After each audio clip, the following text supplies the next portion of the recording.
welcome back to Mindset and Momentum. I'm your host, Alex. Today, we are diving into a topic that determines almost everything in our lives: how we succeed at work, how we keep our friendships strong, and how we handle stress when things go wrong. We are talking about emotional intelligence, or what most people call EQ, hook and personal anecdote. Let me ask you a question. Have you ever met someone who is academically brilliant? They have a top university degree, they know all the facts, and they can solve complex problems in minutes. But when you talk to them, you realize they completely miss the social mood. They interrupt people, they don't notice when someone is upset, and when things get stressful, they lose their temper instantly. Now think about someone else you know.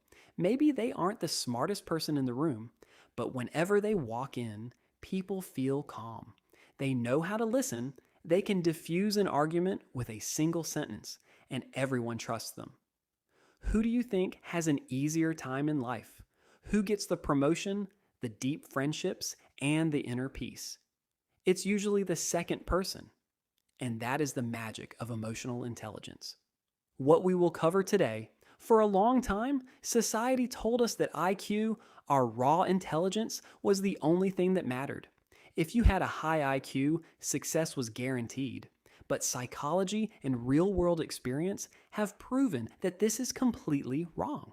Today, we are going to break down what EQ actually means, why it is often more important than your technical skills, and, most importantly, how you can train your brain to become more emotionally intelligent starting today. So settle in and let's decode the human mind together. 5 o'clock to 15 o'clock. Part 1. What is emotional intelligence? The 4 pillars. Defining EQ. Before we can improve our emotional intelligence, we need to understand what it actually is. Back in the 1990s, psychologist Daniel Goleman and others popularized the term EQ.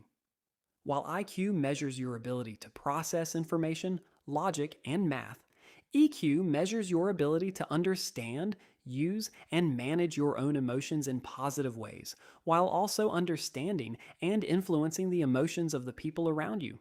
Psychologists usually break EQ down into 4 core pillars. Let's look at them one by one. Pillar 1, self-awareness, the foundation. This is the absolute cornerstone of emotional intelligence. Self-awareness is your ability to accurately recognize your own emotions as they happen and understand why you feel that way. Have you ever snapped at a friend or a coworker and later realized you were just tired or stressed about something else? That is a lack of self-awareness in the moment. A self-aware person can pause, look inside, and say, I am feeling angry right now, but it's not because of what this person said. It's because I'm overwhelmed with my workload. When you can name your emotion, you stop being controlled by it. Pillar 2, self-management, taking control. Once you are aware of what you are feeling, the second pillar is self-management. This is your ability to control impulsive feelings and behaviors, adapt to changing circumstances, and keep your emotional reactions in check. It doesn't mean hiding your feelings or pretending you never get angry. It means choosing how and when to express them.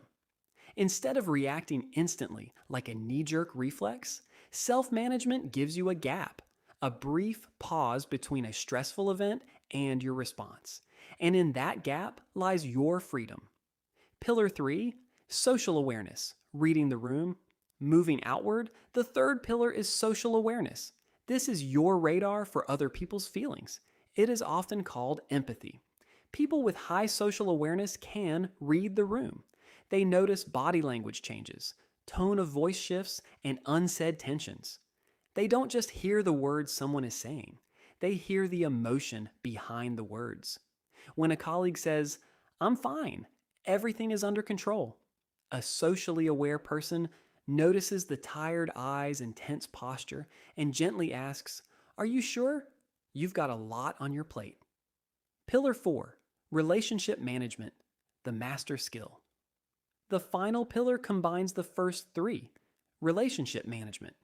This is your ability to communicate clearly, resolve conflicts, work well in a team, and inspire or influence others.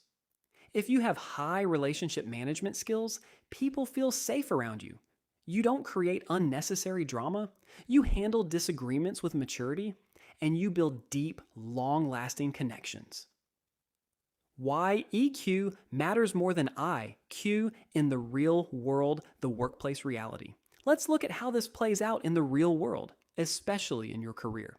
Many intermediate language learners worry endlessly about their grammar or their accent when trying to work in an international environment or get a promotion.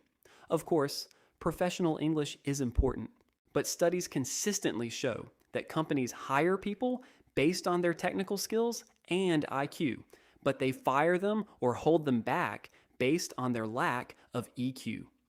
Can this person handle constructive criticism without taking it personally?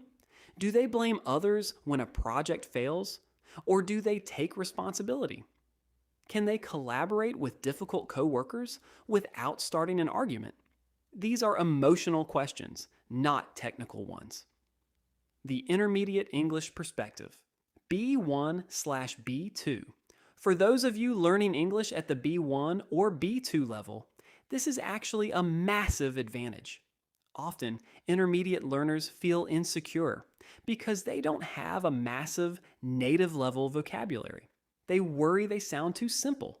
But high emotional intelligence doesn't require fancy, complex words.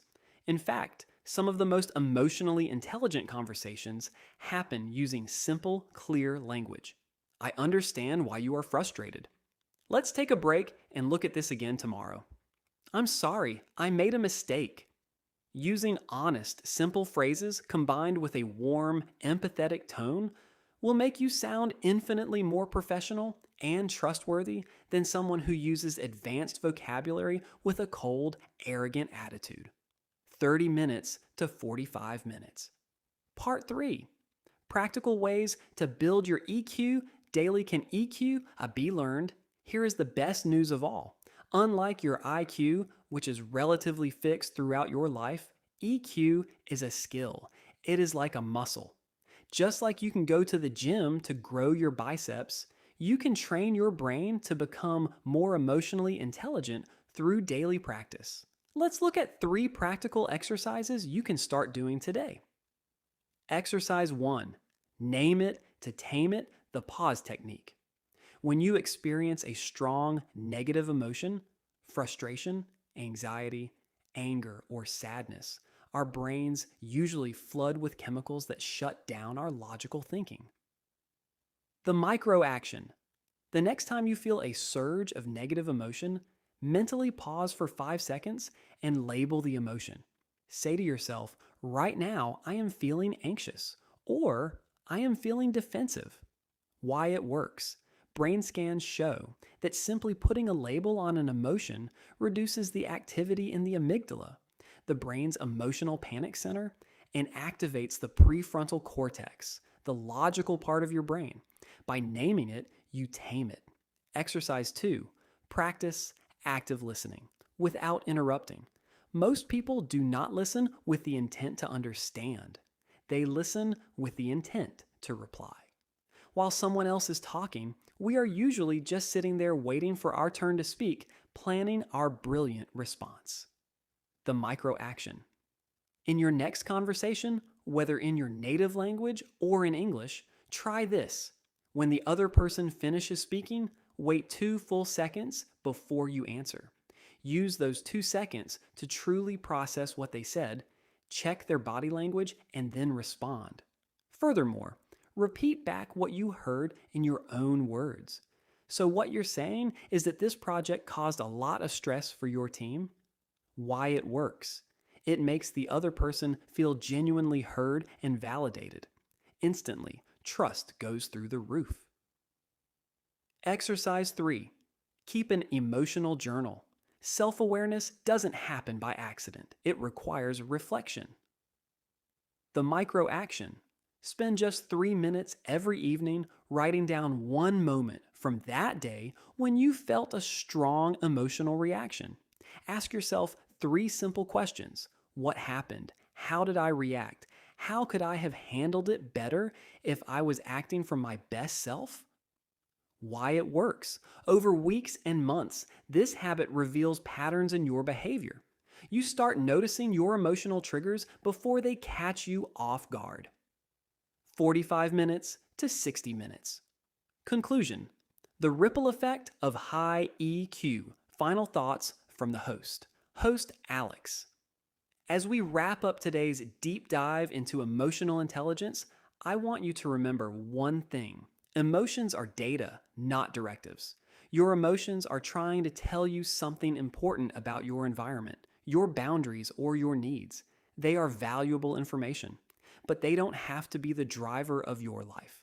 When you build your EQ, when you learn to pause, understand your triggers, read the emotions of those around you, and communicate with empathy, everything changes. Your relationships improve, your career opens up, and you find a deep, unshakable inner calm, even in a chaotic world.